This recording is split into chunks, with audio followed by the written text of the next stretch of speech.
एक लड़का होता है जिसकी उम्र लगभग 5 साल थी। वह दिखने में बहुत सुंदर और गोरे रंग का था। उसके आसपास के लोग उसे खूब पसंद करते थे। अब उसकी उम्र 5 साल हो गई थी तो उसके पिताजी ने सोचा कि इसका एडमिशन करा दो। उन्होंने उसका एडमिशन स्कूल में करा दिया। वह पढ़ने लिखने में बहुत होशियार हो गया। क्लास में भी उसके अच्छे नंबर आने लगे। धीरे धीरे सिलसिला चलता रहा और वह 10वीं क्लास में हो गया। माँ बाप को पता था कि एक दिन हमारा बेटा बहुत बड़ा इंसान बनेगा। समय गुजरा और उसने 12वीं क्लास भी पार कर ली। अच्छे नंबर से आए। वक्त आ गया था अब बाहर की दुनिया को देखने का। उसके पिता ने उसका एडमिशन कॉलेज में करवा दिया। कॉलेज उसके घर से काफी दूर पड़ता था। लगभग 60 से 70 किलोमीटर दूर रोजाना उसे कॉलेज आना जाना पड़ता था और शाम को देर तक घर पहुंचता था। कॉलेज आने जाने में वो इतना थक जाता था कि घर पर पढ़ने का टाइम ही नहीं बचता था। थोड़ा वक्त गुजरा और कॉलेज का 1 साल पूरा हो गया। 2 साल अभी बचे थे। उसने सोचा कि कॉलेज आने जाने से सारा वक्त यूं ही निकल जाता है।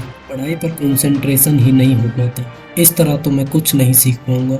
ऊपर से उसके दोस्त भी कुछ ऐसे थे जो खुद नहीं पढ़ते थे और उसे भी नहीं पढ़ने देते थे। इसके बाद उसकी माँ की तबीयत खराब हो गई। उन्हें काफी समय लगा ठीक होने में। इस बीच वह हताश हो गया और उसने कॉलेज बीच में ही छोड़ने का फैसला ले लिया। लेकिन उसने यह बात अपने माँ बाप को नहीं बताई। कॉलेज का दूसरा साल शुरू हो गया और एडमिशन फीस भरने का समय आया, पर उसने कॉलेज छोड़ने का डिसीजन ले लिया था। एक दिन वह अकेला बैठा था तो उसने सोचा कि अगर मैं कॉलेज बीच में ही छोड़ दूंगा तो मैं करूंगा क्या और अपने माँ बाप को क्या जवाब दूंगा। अड़ोसी पड़ोसी रिश्तेदार फ्रेंड्स क्या जवाब दूंगा मैं उन सभी को। इससे मेरे माँ बाप पर क्या असर पड़ेगा। उनका बेटा डिग्री पूरी नहीं कर पाया। उसने सोचा कि मैं कॉलेज ड्रॉप आउट नहीं करूंगा। उसने अपना फैसला बदला। किसी भी हाल में मुझे डिग्री कंप्लीट करनी ही होगी।